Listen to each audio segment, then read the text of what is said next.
Die Deutschen schufen einen Hund, ein deutsches Wesen, den deutschen Schäferhund. Sie züchteten ihn, um dem deutschen Menschen zu Diensten zu sein, in guten und in bösen Zeiten.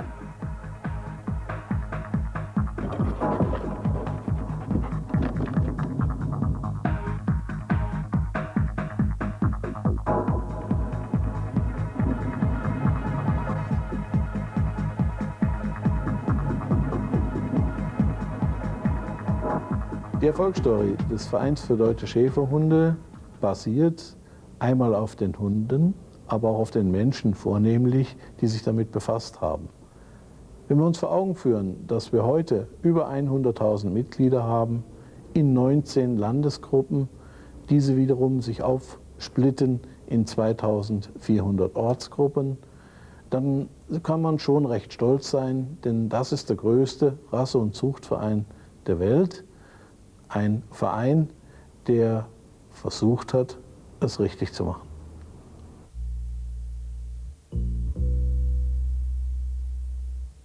An der Wiege des Deutschen Schäferhundvereins standen das Kaiserreich, der Schäferhund Horan von Graffrath und sein Besitzer, der Rittmeister Max von Stephanitz. Zusammen mit seinen Freunden verfolgte von Stephanitz den Plan, mit Hilfe von altdeutschen Hütehundrassen aus Thüringen und Württemberg einen perfekten Hund zu züchten. Ob Hinterlauf oder Risthöhe, die gesamte Anatomie wurde am Reißbrett bis ins kleinste Detail optimiert. Von Stephanitz gründete am 22. April 1899 einen deutschen Verein deutscher Liebhaber des deutschen Schäferhundes, kurz SV genannt.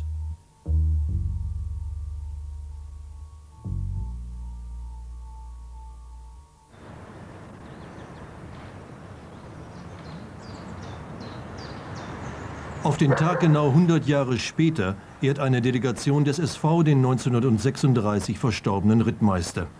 Nicht wenige Mitglieder sind nach wie vor stolz auf ihren Gründervater.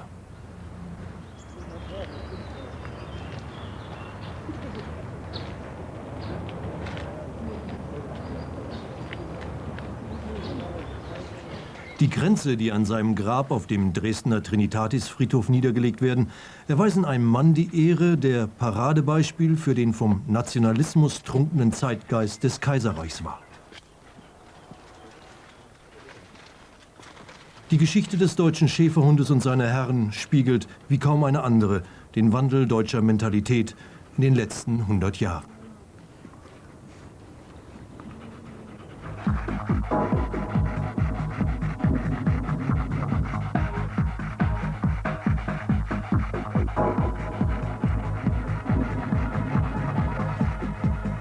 Kurt Tucholsky, der Hund als Untergebener. Es scheint wirklich so, als ob die meisten Menschen hierzulande einen Hund nur deshalb besäßen, um noch einen unter sich zu haben. Bedrückt von Wohnungsamt, Polizeirevier, Hauswirt, Kolonialwarenhändler, Außenhandelsnebenstelle, Finanzamt und ähnlichen Versorgungsanstalten benötigt die mannhafte deutsche Seele einen Sklaven, um die Superiorität ihrer Herrenrasse darzutun. Nein, ich hasse den Hund gar nicht. Wohl aber eine bestimmte Gattung Mensch, die ihn behandelt wie ein Brigadekommandeur die unterstellte Formation und die mit ihm herumwirtschaftet, weil auch er aus Deutschland ist.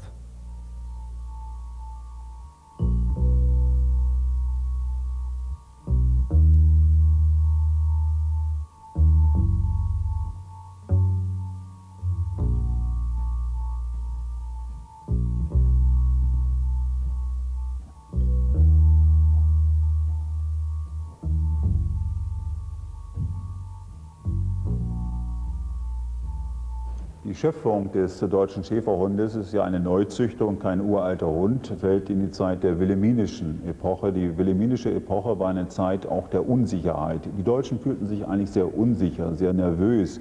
Das Deutsche Kaiserreich war ein unvollendeter Nationalstaat und brauchte Mythen und Symbole, um diesen Nationalstaat zu vollenden.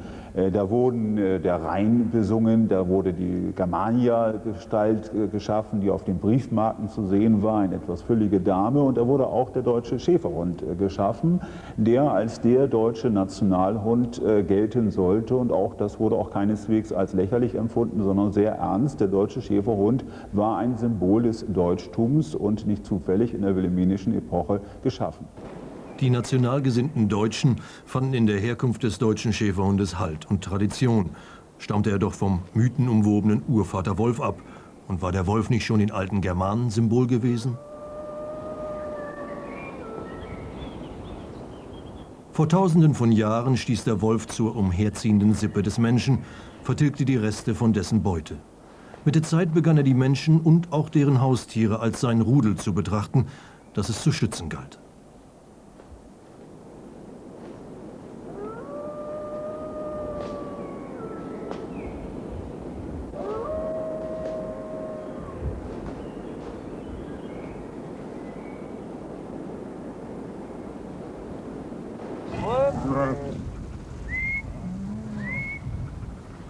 Mit Beginn der Wollproduktion bekam der Wolfshund für die Schafzucht Bedeutung, als Schäferhund.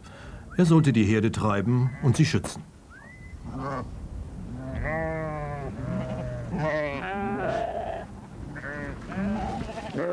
Farus, komm rüber. Geh mal weiter raus.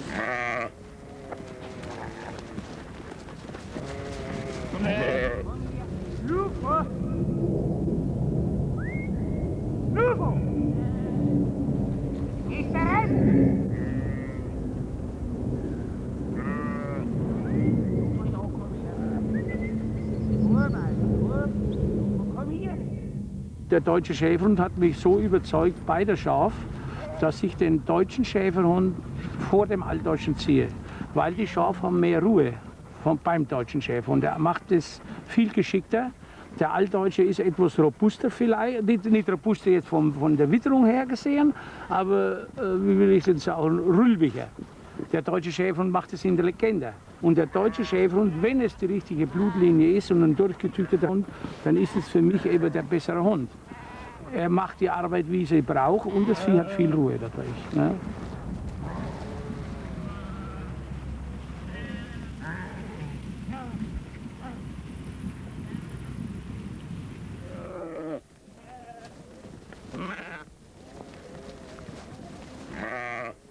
Rittmeister Max von Stephanitz, noch als Adjutant, hat anlässlich eines Manövers eine Herde Schafe gesehen und natürlich Schäferhunde bei dieser Herde. Er war so fasziniert davon, wie diese Hunde arbeiten, wie selbstständig, wie sie so fleißig sind, wie sie so ihre Arbeit verrichten in einer Form, wie er es sonst bei anderen Hunden noch nie gesehen hat. Und das war wohl die Uridee, so geht die mehr, dass er diese Hunde veredeln wollte, daraus eine Rasse schmieden wollte, diese Eigenschaften dieser Tiere zusammenfassen wollte, eben schlichtweg den deutschen Schäferhund schaffen wollte.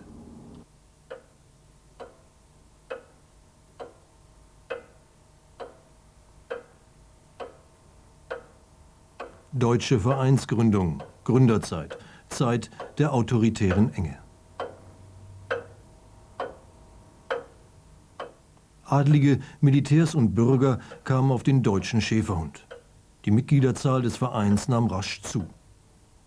Der deutsche Schäferhund sollte den Platz an der Sonne bekommen, der den Deutschen und ihren Hunden angeblich allzu lang verwehrt worden war.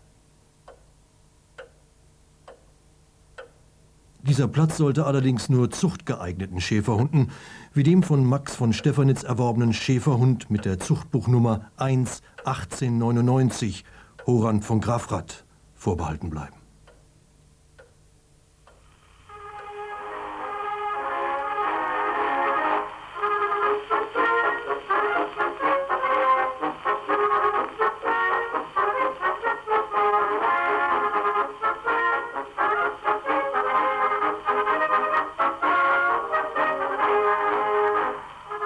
Hunde deutscher Herkunft mit ausgeprägtem Kampftrieb waren das Zuchtziel.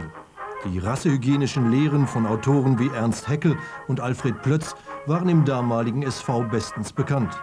Als 2 Jahre nach Gründung des Vereins von Stefanitz berühmtes Standardwerk Der deutsche Schäferhund in Wort und Bild erscheint, tauchen die Rassehygieniker selbstverständlich im Quellenverzeichnis auf. Das Lob der Reinzucht wird vorgetragen, vor der Aufzucht von Schwächlingen wird gewarnt. Max von Stefanitz, der deutsche Schäferhund in Wort und Bild. Wir können unsere Schäferhundzucht recht wohl mit der menschlichen Gesellschaft vergleichen. Unsere hochgezüchteten Stämme entsprechen etwa den oberen 10.000, denen des Geistes, des Schwertes, der Arbeit. Im Gegensatz dazu haben wir auch ein Schäferhund-Proletariat. Nicht so, wie das Wort in klassenverhetzendem Sinne gebraucht wird. Dazu rechnet alles Krankhafte, Ungesunde, die, denen der Ansport fehlt, aus eigener Kraft zu steigen.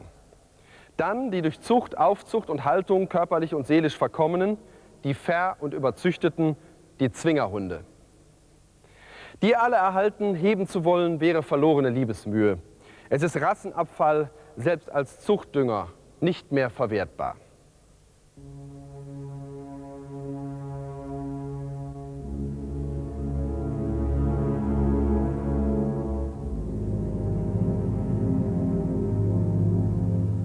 Nazi-Dämmerung. Die Zucht der Herren beginnt.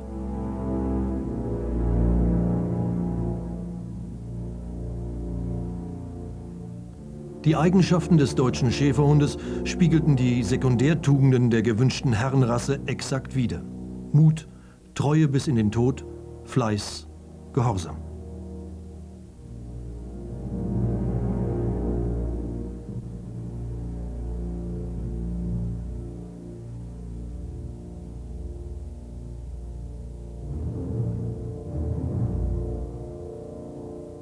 Der deutsche Schäferhund wurde schon zum Symbol des Nationalsozialismus. Einmal, weil er schon das Symbol der Deutschen war, und das Dritte Reich setzte die deutsche Geschichte bekanntlich fort, da war kein totaler Einbruch.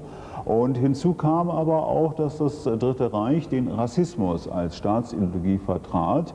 Und da hatte ja Max von Stefanitz und andere bewiesen, dass es möglich war, den neuen Menschen bzw. neuen Hund zu züchten. Und insofern war es kein Zufall, dass die Zuchtgeschichte des deutschen Schäferhundes immer als Musterbeispiel, als Paradebeispiel angegeben wurde für die Möglichkeit der Schaffung des arisch-germanischen Supermenschen durch Verdrängungskreuzungen, wie das Rudolf Walter Darré gesagt hat, sodass die Schüler bereits in den Schulbüchern lernten, dass man Rassenzüchtung betreiben könne, wobei Menschen gemeint waren, und als Beispiel wurde die Schöpfung des deutschen Schäferhundes genannt.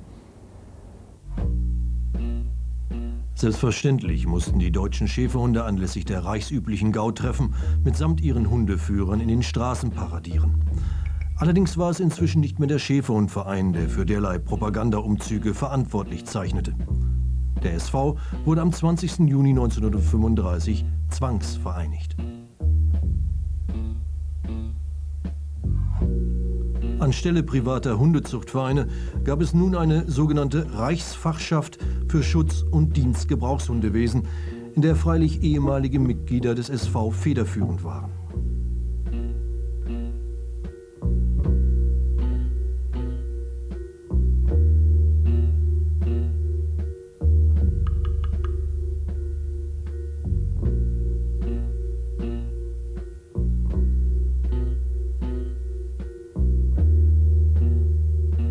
Die Schäferhunde standen im Dienst des Reiches, im Dienst der Parteigenossen und damit letztendlich im Dienste dessen, den auch die Hundebesitzer den Führer nannten.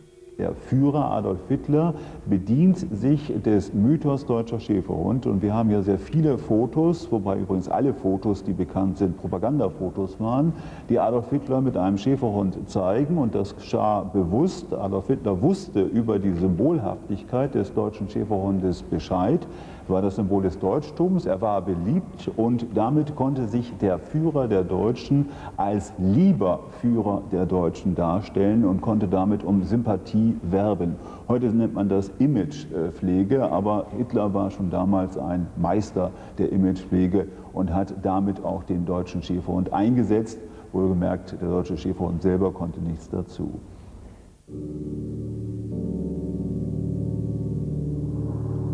Bereits lange vor der Machtergreifung besaß Hitler Eher privat eine Vorliebe für deutsche Schäferhunde.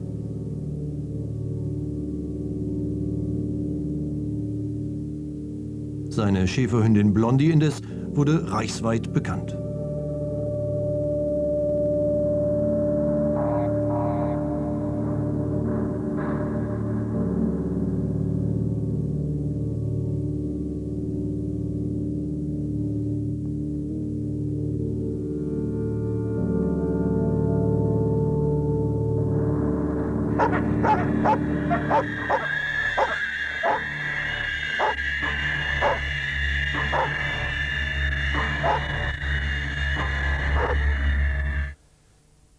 Irena Lauscherowa, die Kinder von Theresienstadt. Die Kinder von Theresienstadt kannten einen einzigen Hund im Lager, einen großen deutschen Schäferhund, der stets die Zähne fletschte. Er begleitete immer seinen Herrn, der auf seinem Pferd durch Theresienstadt ritt. Denn der Lagerkommandant war ein großer Sportsmann und Jäger. So hetzte er zum Beispiel den Lehrer Tittelmann zu Tode, als dieser gerade mit den Kindern auf den Schanzen spazieren ging und die 4 Windrichtungen erklärte. »Saujud, lauf«, brüllte der Kommandant und ließ seine Reitpeitsche knallen, bis Tittelmann erschöpft zu Boden sank. Der Hund hielt den am Boden liegenden Mann mit den Vorderpfoten nieder.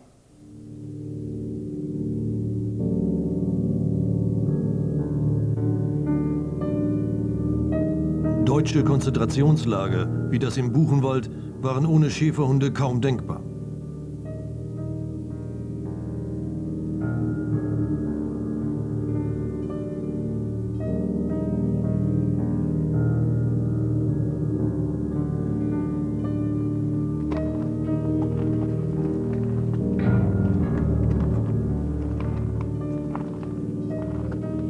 Die Hundezwinger standen unter der Aufsicht der Totenkopfverbände der SS. Der deutsche Schäferhund wurde für die KZ-Häftlinge schnell zur Inkarnation des Bösen. Sein Einsatz für die barbarischen Zwecke war obligatorisch.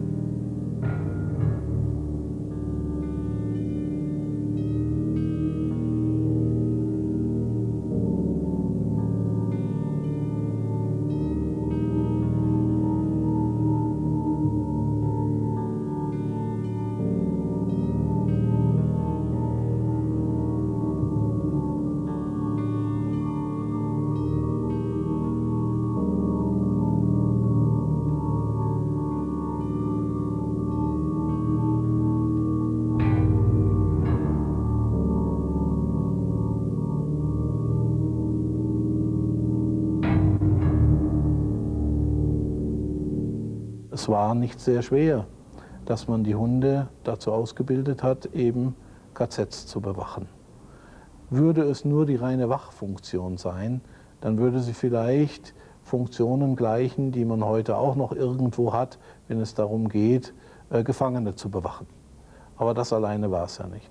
Sondern es kamen ja sadistische Dinge hinzu seitens der Herren dieser Institutionen, die also auch Freude daran empfinden konnten, wenn so ein Hund einen Menschen angefallen hat und wenn so ein Hund dort also dann, ich muss schon sagen, als Mordwerkzeug eingesetzt wurde.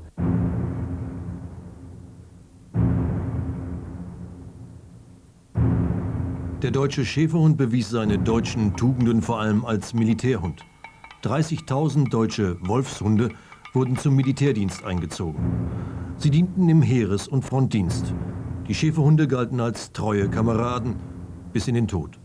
Viele Hunde verloren im Kampf für Führer, Volk und Vaterland ihr Leben, wie ihre soldatischen Herrchen, bis alles endgültig zusammenbrach und wieder aufgebaut wurde.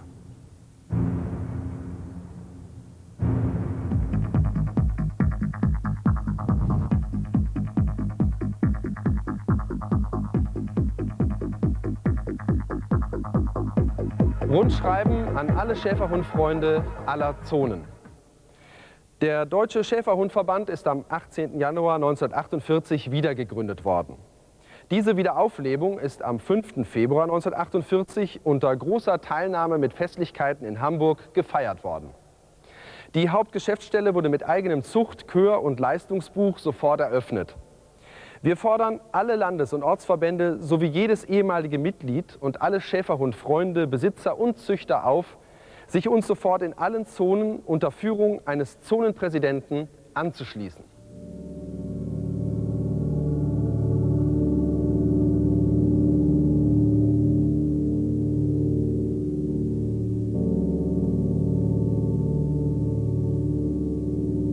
Nazi-Deutschland ist Vergangenheit.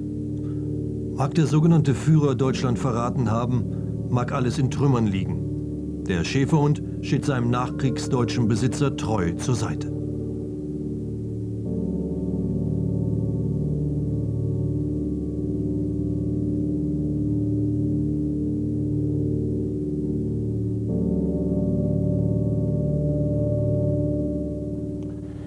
Im Bezug auf die Geschichte des deutschen Schäferhundes hat es in der Tat keine Stunde Null gegeben. Hier ist eine Kontinuität. Die Beliebtheit des deutschen Schäferhundes ist durch die Geschichte des Dritten Reiches in keiner Weise gebrochen worden.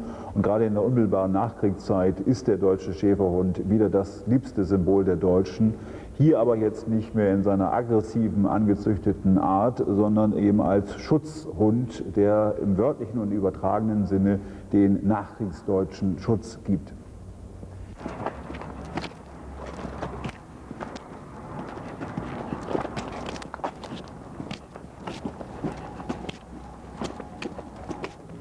Viele sind von den Folgen des Krieges gezeichnet, brauchen Hilfe.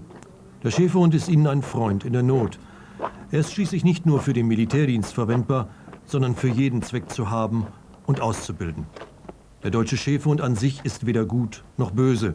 Der Schäferhund ist das, was man aus ihm macht.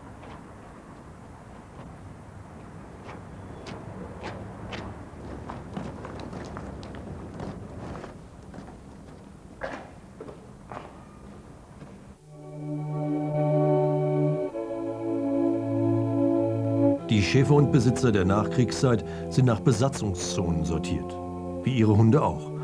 Die Absicht, einen gesamtdeutschen Schäferhundverein zu organisieren, erweist sich angesichts des Widerstands der Ostzone als undurchführbar.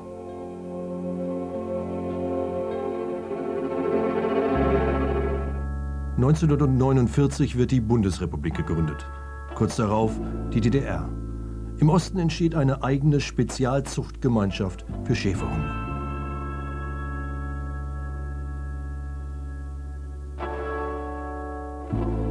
Ab 1954 gilt nur noch das DDR-eigene Zuchtbuch. Der deutsche Schäferhund steht fortan im Dienste des Sozialismus. Trotz alledem, das Vereinsleben geht auch im Osten weiter. Der deutsche Schäferhund erhebt keinerlei Widerspruch. Wie auch.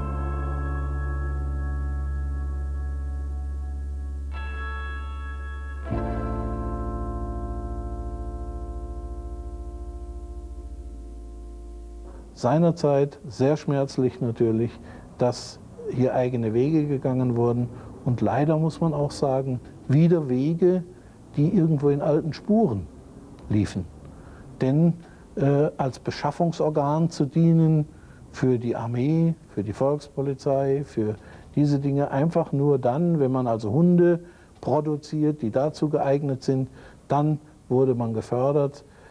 Die besten Hunde wurden dorthin gegeben. Natürlich war das nicht unbedingt zur Freude der damaligen Mitglieder im östlichen Teil unseres Vaterlandes, unseres ehemalig etwas größeren. Und man muss sagen, dass damals sehr viele doch sehr traurig darüber waren, dass die Entwicklung jetzt auseinandergedriftet ist.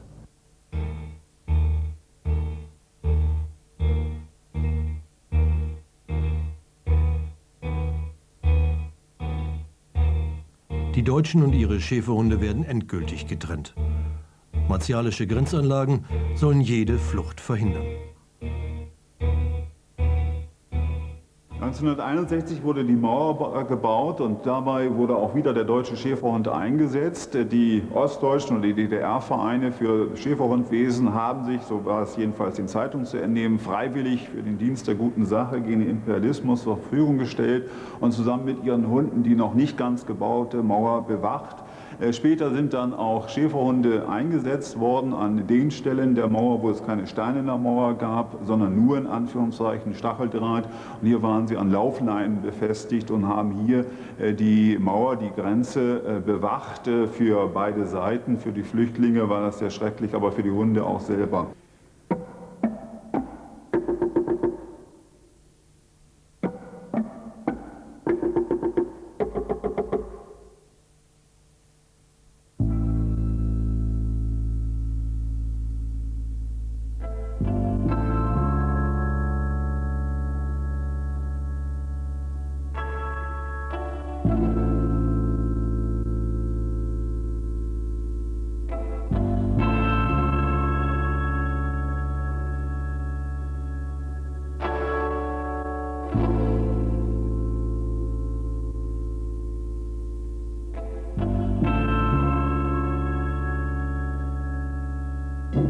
Halt, stehen bleiben, Grenzposten.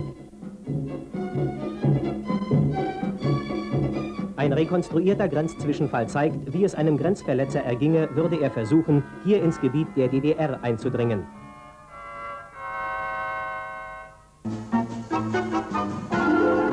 Am Fuße des Brocken beobachteten wir das Kollektiv des Feldwebels Lüdecke. Ohne Bero und Attila ist der Dienst undenkbar.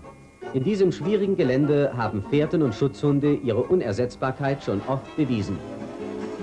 In mühevoller Arbeit bilden diese Genossen ihre Tiere zu zuverlässigen Helfern aus.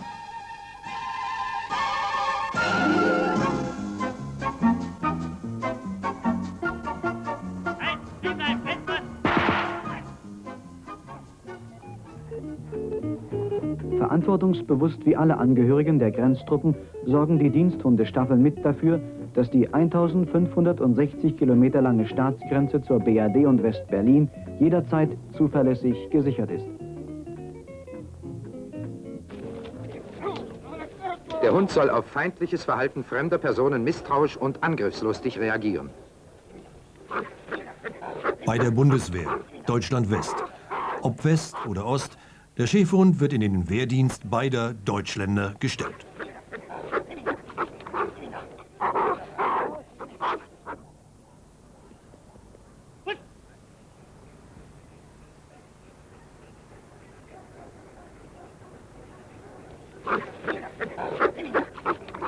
Härte ist eine Wesensanlage.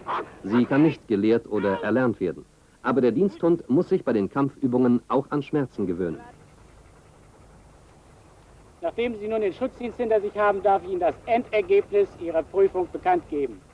Mann und Hund haben gute und den Anforderungen entsprechende Leistungen gezeigt. Die Prüfung ist bestanden. Das Team kann nun bei den Einheiten der Bundeswehr eingesetzt werden. Konrad Lorenz, wie der Mensch auf den Hund kam. Ein blasser, schmalbrüstiger Herr mit bekümmertem und ärgerlichem Gesichtsausdruck, in jedem Zoll ein Büromensch und kleiner Beamter, ging mit einem sehr großen, sichtlich etwas unterernährten deutschen Schäferhund, der in geduckter Haltung dicht bei Fuß einherschlich. Der Mann trug eine schwere Hundepeitsche. Und als er plötzlich stehen blieb und der Hund dabei mit der Nase nur um wenige Zentimeter über die dressurmäßig festgesetzte Linie vorwärts kam, schlug er hart und scharf mit dem Peitschenstiel nach der Nase des Hundes. Der Gesichtsausdruck des Mannes zeigte in diesem Augenblick einen solchen Abgrund von Hass und gereizter Nervosität, dass ich mich nur mühsam zurückhalten konnte, Anlass zu öffentlichem Streit zu geben. Ich wette 1000 gegen 1, dass jener unglückliche Hund seinem noch unglücklicheren Herrn gegenüber genau die gleiche Rolle spielte, wie dieser im Büro seinem vielleicht ebenso bedauernswerten Vorgesetzten.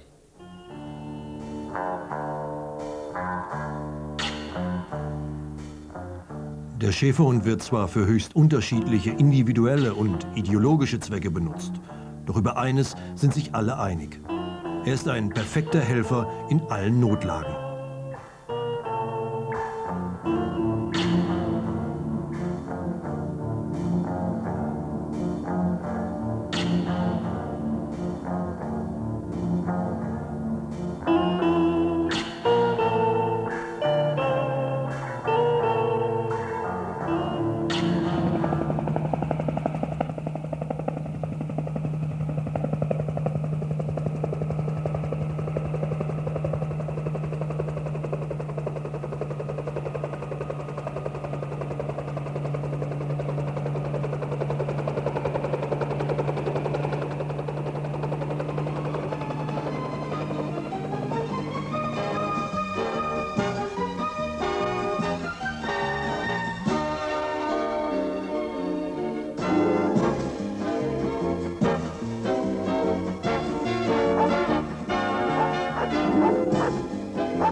Mochte der Schäferhund dem Menschen auch Freund und Helfer sein, die 68er Rebellen sahen ihn als Repräsentanten von Disziplin und Kadavergehorsam.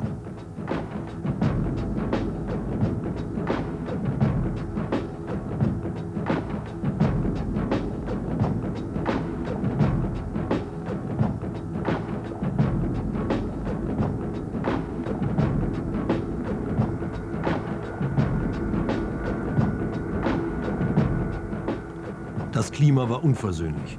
Während der studentischen Demonstrationen stand manch Schäferhundbesitzer samt kläffendem Anhang vor seiner Eckkneipe und forderte lauthals die Gaskammer für die Aufrührer oder zumindest deren Ausweisung in den Osten. Während die so Attackierten auch schon mal mit öffentlichen Schäferhundverbrennungen drohten.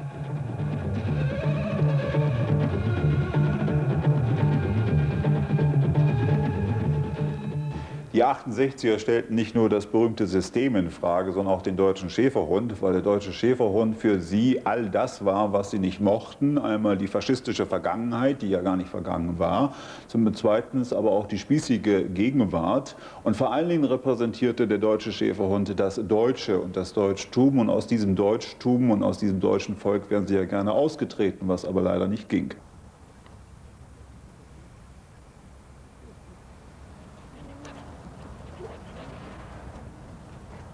Die Rebellion der Studenten räumte nicht zuletzt auch mit autoritären Erziehungsgrundsätzen in Schule und Familie auf. Kinder müssen frei und spielend lernen können, lautete die Devise. Den deutschen Schäferhunden war es recht. Zwar hielten sie, wie viele ihrer Besitzer, nichts von antiautoritärer Erziehung, aber ein wenig Entspannung im Verhältnis zu Herrchen und Frauchen, die durfte schon sein.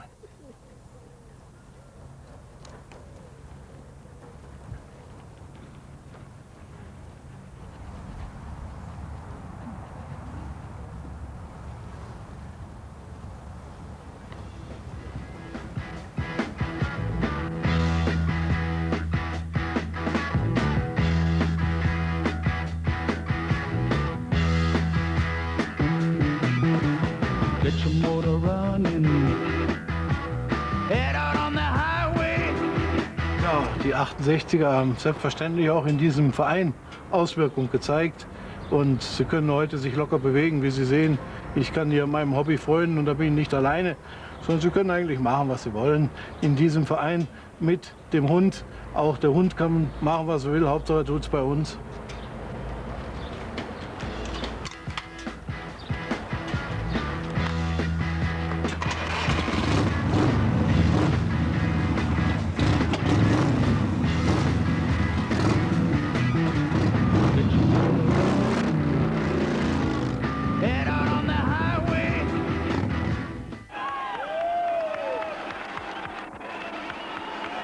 Seit 1968 auf der Tagesordnung der Niedergang des autoritären Charakters. Alles ist wert, dass es zugrunde geht.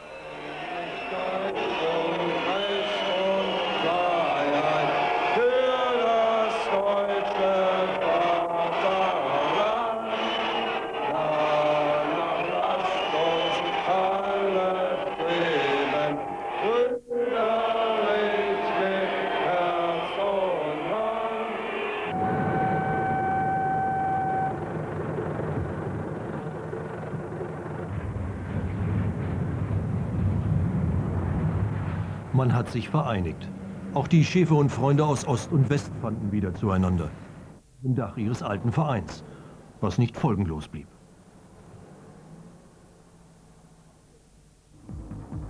Nach 1989 war der im Osten gezüchtete Schäferhund nicht mehr gefragt. Ebenso wie die Mentalität seiner Besitzer. Mochte der osttypische Hund noch so schnell und arbeitsam sein, die im Westen gezüchteten Hunde galten als flotter, als fröhlich und offen. Die Osthunde dagegen als Hunde ohne anatomische Brillanz, als bedrückt und demütig. Das wurde viele, hat man gesagt, ist, was in unserer ehemaligen DDR war scheiße, ist Mist, ist Blödsinn, sollte alles weg. Das hat natürlich auch was mit Marktwirtschaft zu tun. Viele große Züchter waren daran interessiert, dass wir unsere Hunde alle abgeben, weil dann hatten sie erstmal ein Riesenpotenzial, was sie wieder züchten konnten, damit sie bei uns den Markt sättigen konnten. Aber viele von uns haben sich davon nicht abbringen lassen. ihre Hunde weiterzumachen, genau Weg. Aber das ist eben auch eine Frage der Zeit, dann wird es diesen reinen DDR-Hund nicht mehr geben. Was mir an unseren Hunden gefallen hat, der Hund ist sofort einschaltbar. Der Hund macht einen hervorragenden, sauberen Schutzdienst mit einem sehr schönen Gehorsam. Und die DDR-Hunde haben sich teilweise schwerer arbeiten lassen, weil sie etwas fester waren, auch ein bisschen nervenstärker und dadurch auch ein bisschen sturer. Besser, das möchte ich nicht behaupten. Ich lebe mal auf dem Standpunkt, jeder Hund ist so gut wie sein Hundeführer.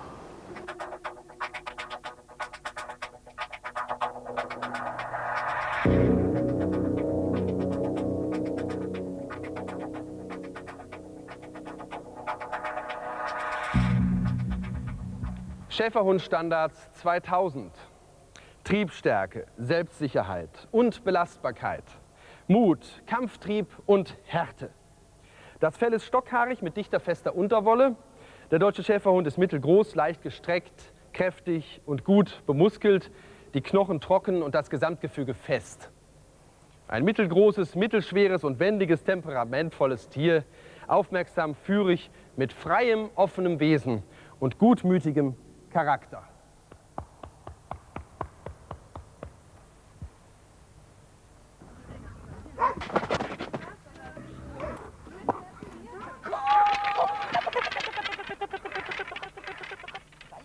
Was dem wiedervereinigten Bürger das Bedürfnis nach Fitness und Fun bis zum Abwinken ist, ist dem Schäferhund sein Agility-Wettbewerb. Der agile deutsche Schäferhund soll Spaß haben. Und die aus England importierte Hundesportart garantiert Spaß. Für den Hund, aber auch für seine männlichen und vor allen Dingen weiblichen Partner. Einmal mehr spiegelt der Hund den Zeitgeist. Fitness und Spaß im Team. Hasso und mit ihm der Schäferhundverein sind endgültig in der Postmoderne angekommen. Weniger hart und zunehmend weiblich. Die Zeit war 58:02. Ich denke, es wird möglich sein, in Zukunft den Schäferhundverein doch etwas anders in der Organisation zu gestalten, zumal jetzt vielleicht doch die jüngeren Generationen hier das Sagen bekommen. Und ich denke, dass es dann sich etwas ändern wird und wir hier auch die weichere Erziehung etwas mehr in den Vordergrund rücken können.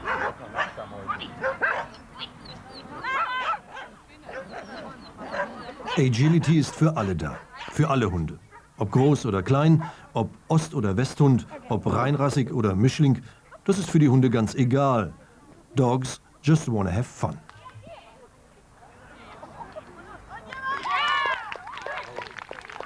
Ausgezeichnet.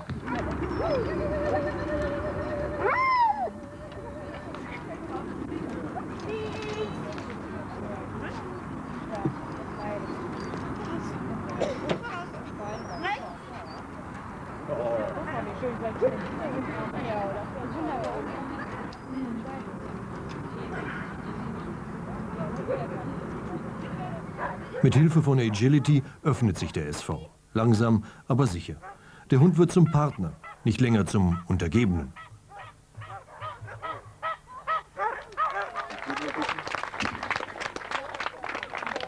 Danke. Danke. Dankeschön. Dankeschön. Danke.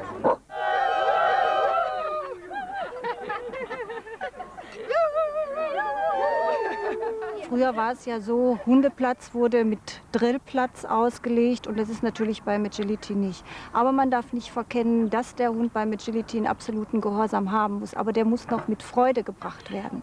Denn sonst, da der Hund ohne Leine, ohne Halsband geführt wird, ist der Hund spätestens dann, wenn er es merkt, weg. Und dann kann ich auch mit Agility nichts mehr erreichen. Sitz. Fuß. Und Sitz. Sitz. Los rein. Sitz!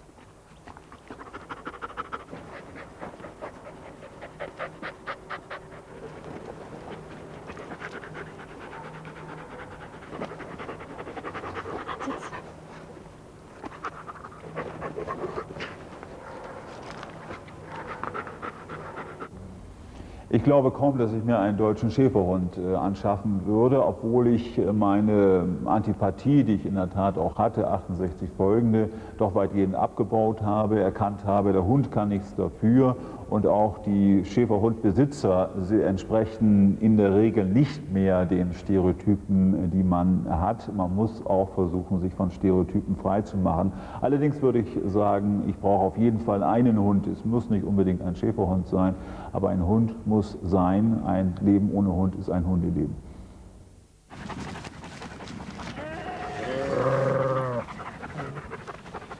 Sitz. Na, geh doch mal runter. Hey. Geh doch runter. Ein Hund muss sein. Für den Schäfer eine alte Wahrheit.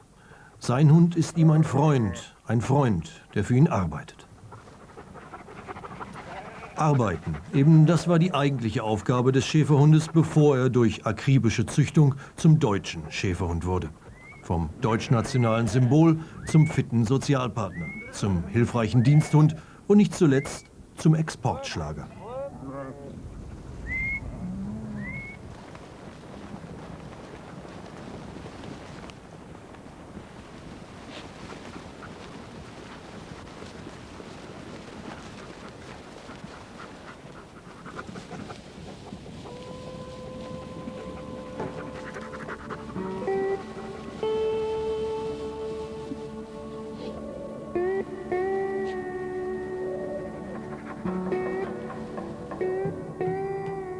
Der deutsche Schäferhund. Immer treu, immer gehorsam. 100 Jahre zwischen Gut und Böse. Wie ihn die Deutschen brauchten oder missbrauchten.